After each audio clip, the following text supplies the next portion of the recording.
Hi friends, இன்றைக்கி நம்ம என்ன பார்க்க போகிறோம்னு பார்த்தீங்கன்னா பேசிக் காம்போசிஷன் டெக்னிக்ஸ் பற்றி சொல்லித்தர போகிறேன். இதில் வந்து இப்போது ஃபஸ்ட்டு என்ன பார்க்கலாம் அப்படின்னு பார்த்தீங்கன்னா ஃப்ரேம் வித்தின் ஃப்ரேம் பற்றி நம்ம பார்க்கலாம். First of all frame within frame அப்படின்னா என்னென்னா, உங்கள் ஒரு ஃபோட்டோ இருக்குது அப்படின்னா அந்த ஃபோட்டோக்குள்ளே நேச்சுரலாகவோ இல்லைனா ஆர்டிஃபிஷியலாவோ ஒரு ஃப்ரேம் உள்ளே இருக்கணும். அந்த ஃப்ரேமுக்குள்ளுக்குள்ளே உங்களோட சப்ஜெக்ட் இருந்துச்சுன்னா அது அந்த காம்போசிஷன் டைப் தான் வந்து ஃப்ரேம் வித்தின் ஃப்ரேம்னு சொல்லுவாங்க. எக்ஸாம்பிள் எப்படி சொல்லலான்னு பார்த்தீங்கன்னா, இப்போ ஒரு வீடு இருக்குது அப்படின்னா ஜன்னல் ஓரத்தில் நிற்க வச்சு எடுத்தீங்கன்னா உங்களோட ஜன்னல் ஃப்ரேம் தெரியும். உங்கள் ஃபோட்டோக்குள்ளே அந்த ஜன்னலோட ஃப்ரேமும் இருக்கும். அந்த இடத்துல உங்கள் சப்ஜெக்ட் நிற்க வச்சு எடுத்தீங்கன்னா அது வந்து ஃப்ரேம் வித்தின் ஃப்ரேம்னு சொல்லுவாங்க. பேசிக்காக இது எதுக்காக இப்படிலாம் காம்போசிஷன் டெக்னிக்ஸ் இருக்குது அப்படின்னு பார்த்தீங்கன்னா, ஒரு ஃபோட்டோவை எப்படி அழகாக காமிக்கிறது, ப்ரெசென்ட் பண்ணுறது எப்படிங்கிறதுக்காக தான் இந்த காம்போசிஷன் டெக்னிக்ஸ் வந்து யூஸ் பண்ணுறாங்க.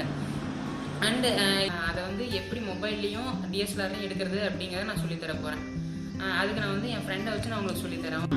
இப்போ பார்த்தீங்கன்னா இந்த ஃபோட்டோவில் 2 ஃப்ரேம் இருக்குது. அந்த ஜன்னல் ஒன்று, இங்கே கதவோட நிலவு ஒன்று இருக்குது. 2 ஃப்ரேம் இருக்குது. இப்போ என்னோடய ஃப்ரெண்டை வந்து நான் அந்த ஜன்னல் பக்கத்தில் உட்கார வச்சுருக்கேன். இப்போ இந்த மாதிரி ஃபோட்டோ எடுத்தோம் அப்படின்னா இதுதான் வந்து ஃப்ரேம் வித்தின் ஃப்ரேம்னு சொல்லுவாங்க. பார்த்தீங்களா, இதில் வந்து இப்போது ஓவர் எக்ஸ்போஸ் ஆன மாதிரி இருக்குது. ஸோ அதை வந்து நார்மல் எக்ஸ்போஸர் கொண்டு வரணும்னா இங்கே டைலில் தெரியுதா, இதில் வந்து 0க்கு வந்து நம்ம இந்த பாயிண்ட்ஸ் வந்து கொண்டு வரணும். அதுக்கு என்ன பண்ணணும் அப்படின்னு பார்த்தீங்கன்னா, இப்போ ஷட்டர் ஸ்பீடை அதிகம் பண்ணணும். ஏன்னா இப்போது நல்லா வெளிச்சமாக இருக்குது.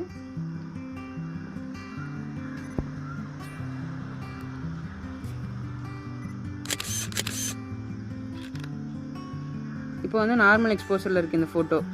இந்த மாதிரி எடுக்கிறதுக்கு பேர் தான் வந்து ஃப்ரேம் வித்தின் ஃப்ரேம். இப்போ நான் வந்து என் நிற்க வச்சு எடுக்க போகிறேன்.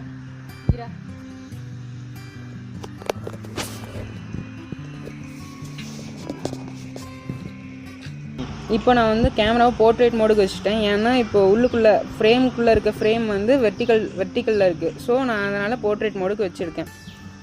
இப்போ இந்த ஃபோட்டோ எப்படி இருக்குன்னு பார்க்கலாம். சரி, அடுத்து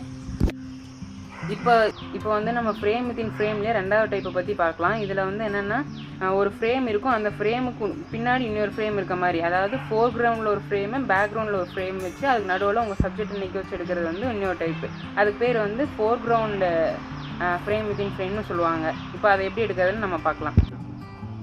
இப்போ வந்து என் ஃப்ரெண்டை அந்த ஃப்ரேமுக்குள்ளே வந்து நான் நிற்க வச்சுருக்கேன். இப்போது இதில் வந்து நான் இப்போ வந்து ஃப்ரேம் வித்தின் ஃப்ரேம் கூட நான் ரூல் ஆஃப் தேர்ட்ஸ் காம்போசிஷன் டெக்னிக்கையும் யூஸ் பண்ணி நான் இப்போ சொல்லித்தர போகிறேன்.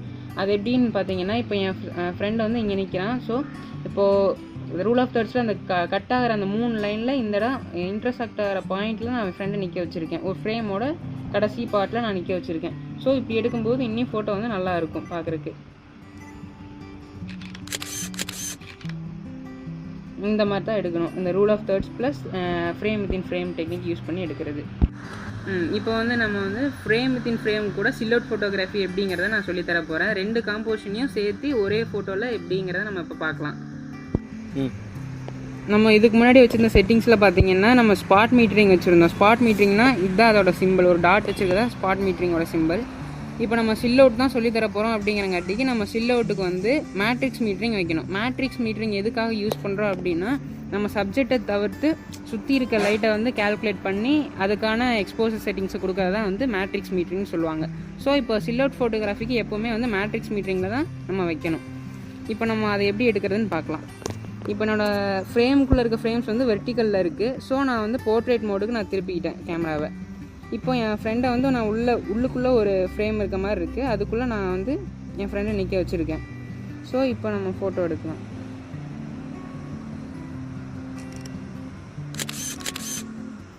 இதுதான் வந்து ஃப்ரேம் வித்தின் ஃப்ரேம் ப்ளஸ் சில்அவுட் ஃபோட்டோகிராஃபின்னு சொல்லுவாங்க. ஏன்னா இப்போ பார்த்தீங்கன்னா ஃபோர்க்ரவுண்ட் ஃப்ரேம் வித்தின் ஃப்ரேம். ஏன் எப்படி அப்படி சொல்கிறான்னு பார்த்தீங்கன்னா, இங்கே வெளியே ஒரு ஃப்ரேம் இருக்குது. அதுக்குள்ளே என் ஃப்ரெண்டை நிற்க வச்சுருக்கேன். அங்கே ஒரு ஃப்ரேம் இருக்குது. ஸோ இது வந்து ஃபோர்க்ரவுண்ட் ஃப்ரேம் வித்தின் ஃப்ரேம். இன்றைக்கி நம்ம வந்து பேசிக்காக ஃப்ரேம் வித்தின் ஃப்ரேம்னா என்னன்னு சொல்லி பார்த்துருக்கோம். இதே மாதிரி நம்ம இன்னொரு நாள் வந்து லீடிங் லைன்ஸ்னால் என்ன, இந்த மாதிரி ஒவ்வொரு காம்போசிஷன் டெக்னிக்ஸ் பற்றி நான் உங்களுக்கு சொல்லித்தரேன். ஸோ இதெல்லாம் நீங்கள் ட்ரை பண்ணி பாருங்கள்.